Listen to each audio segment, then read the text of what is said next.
आज Doubtnut app download करें। Doubtnut पर अपने सभी गणित, रसायन विज्ञान, भौतिक विज्ञान और जीव विज्ञान के डाउट्स का करो सफाया। बस प्रश्न की फोटो खींचो, एक ही प्रश्न को क्रॉप करो और तुरंत वीडियो सोल्यूशन पाओ। अभी डाउनलोड करें। इस प्रश्न में हमसे कहा गया है कि आदर्श द्रवों के प्रवाह से संबंधित बर्नौली के प्रमेय लिखिए। इसकी सहायता से सिद्ध कीजिए किसी बर्तन की दीवार में बने छोटे छिद्र के ऊपर यदि h ऊंचाई तक द्रव भरा है तो छिद्र से निकलने वाले द्रव की चाल √2gh होगी। तो आइए हम इसको हल करते हैं। सबसे पहले हम लिखते हैं आदर्श द्रव क्या होता है। आदर्श द्रव होता है,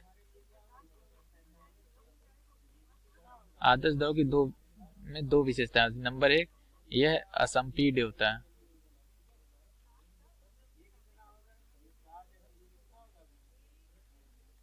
असंपीड्य होता है। और नंबर दो है, यह आसान्य होता है। आसान्य होता है। असंपीड का क्या मतलब होता है? असंपीड का मतलब होता है कि इन द्रवों को दबाया नहीं जा सकता, मतलब इनके घनत्व में कोई परिवर्तन नहीं किया जा सकता है। इनका जो घनत्व होता है वो नियत रहता है। और आसान्य का क्या मतलब होता है?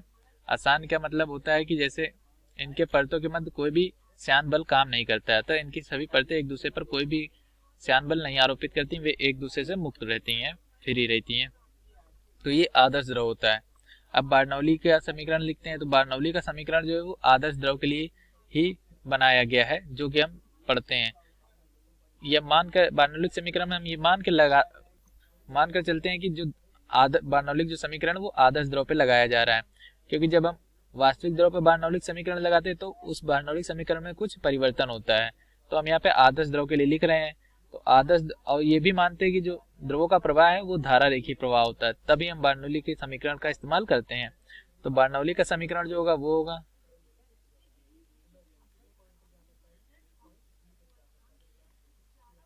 बार्नौली का समीकरण ये क्या होता है? ये होता है P दाब ऊर्जा plus half rho v square गतिज ऊर्जा प्लस रो जी एच स्थितिज ऊर्जा जो की होती है बराबर नियतांक। मतलब दाब ऊर्जा, गतिज ऊर्जा और स्थितिज ऊर्जा ये सब नियत रहती हैं। बार्नौलिक समीकरण को यदि हमें समझना है तो हम मान लीजिए यहाँ पे हमारे पास एक पाइप है, इसमें कोई आदर्श द्रव धारा रेखीय प्रवाह में बह रहा है। बार्नौलिक समीकरण धारा रेखीय प्रवाह के लिए लगता है, तो ये भी एक महत्वपूर्ण बिंदु है, धारा रेखीय प्रवाह। तो यदि ये धारा रेखीय प्रवाह में बह रहा है तो इसके किसी बिंदु एक पर और किसी बिंदु दो पर, इन दोनों बिंदुओं पर हम बार्नौलिक समीकरण लगा सकते हैं। एच है, यहाँ मान लीजिए एच है, ये H1 है और ये हमारा जो है ये H2 है। तो यहाँ पे ये स्थितिज ऊर्जाएं दोनों की अलग अलग हैं, दोनों बिंदु पर वेग अलग अलग होंगे, दोनों की गतिज ऊर्जाएं अलग अलग होंगी और दोनों बिंदुओं पर दाब ऊर्जाएं अलग अलग होंगी। लेकिन इन तीनों ऊर्जाओं का जो योग होता है वो हर जगह बराबर ही रहता है। तो यही जो बार्नौलिक समीकरण है। तो अब हमें बार्नौली के समीकरण से किसी टंकी के छिद्र से निकलने वाले जल का वेग ज्ञात करना है। तो आइए हम इसको चित्र के माध्यम से समझकर हल करते हैं। तो यहाँ पर हमने एक टंकी बना ली है, जिसमें हम मान लेते हैं कि पहले जो टंकी में है वो h ऊंचाई तक जल भरा है। तो हम इसमें h ऊंचाई तक जल भर देते हैं। अब फिर प्रश्न में कहा गया कि इसके जल के सतह से h गहराई पर एक छिद्र है, तो हमने यहाँ पे एक छेद बना लिया। अभी छेद से जो जल निकल रहा है v, वो उसका हमें वेग निकालना है और ये यहाँ से मान लीजिए x दूरी पर जाकर गिरता है। तो हम इस चित्र में दो बिंदु लेंगे। पहले बिंदु एक लेंगे यहाँ पे जल के स्वतंत्र तल पे, यहाँ पर हम लेते हैं बिंदु एक ये, और दूसरा जो बिंदु लेंगे वो जल के जो छिद्र है उससे जो जल बाहर आ रहा है उस पे लेंगे, यहाँ पे हम लेंगे बिंदु दो। तो अब देखिए बिंदु एक पर जो है वो भी वायुमंडलीय दाब लग रहा है P0, और बिंदु दो पर जो है उस पर भी वायुमंडलीय दाब ही लग रहा है, क्योंकि ये जो बिंदु बी है ये जल से बाहर आ गया, तो जल के कारण इस पर कोई दाब नहीं लग रहा। अब इस पे भी वायुमंडलीय दाब ही लग रहा है P0। तो बिंदु एक और दो पर दाब जो है वो वायुमंडलीय दाब है, और हम ये इसमें परिकल्पना करते हैं कि जो पाइप में h ऊंचाई तक जल भरा है ये नियत बना रहता है, क्योंकि यदि जल का ऊंचाई घटने लगेगी तो वेग भी घटने लगेगा। लेकिन हम एक नियत ऊंचाई मानकर इस वेग की गणना करते हैं, तो हम मानते हैं कि जो जल है वो h ऊंचाई तक नियत वेग से बना रहता है। तो बिंदु एक पर जो जल का कण है वो बिंदु एक पर ही बना रहेगा, अतः उसका कोई भी वेग नहीं होगा। तो अब हम बिंदु एक और बिंदु दो के लिए बार्नौली समीकरण लिखते हैं।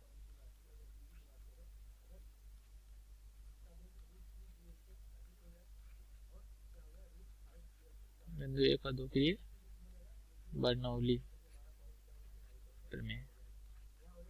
तो बिंदु एक पे हमारा जो दाब है वो वायुमंडलीय दाब है पी नॉट, इस पे जो वेग है वो 0 है, तो हाफ रो वेग 0 है, 0 रख दिया। और ऊंचाई जो है स्थितिज ऊर्जा वो रो जी एच है, रो जो है वो जल का घनत्व है। अब बिंदु बी पे लिखते हैं, यहाँ पे भी दाब पी नॉट है, ऊंचाई वेग जो है वो मान लीजिए वी है, और इसका जो स्थितिज ऊर्जा होगी वो रो जी एच माइनस एच हो, क्योंकि ये जो ऊंचाई है वो एच माइनस एच है। तो अब हम इसको हल करते हैं।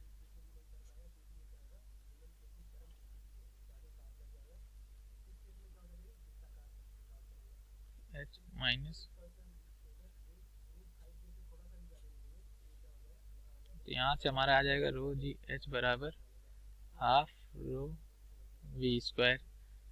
तो यहाँ से हमारा घनत्व भी कट जाएगा, और ये जो हमारा आएगा v बराबर अंडर रूट 2g, ये हमें निकालना था, यही हमारा उत्तर था। ध्यान रखिए कि जो वेग आया ये एक क्षैतिज वेग है, मतलब जल के कण को क्षैतिज वेग मिला। इसका जो ऊर्ध्वाधर वेग होता है वो 0 ही रहता है, तो जल के कण का प्रारंभिक क्षैतिज वेग ही होता है, ये सिर्फ क्षैतिज वेग होता है। ये हमारे इसका उत्तर था। धन्यवाद। कक्षा 6ठी से 12वीं से लेकर नीट, IIT, जेई वो एडवांस के लेवल तक 1 करोड़ से ज्यादा छात्रों का भरोसा। आज ही डाउनलोड करें डाउटनेट ऐप या व्हाट्सएप करें अपने सारे डाउट्स 8400 400 400 पर।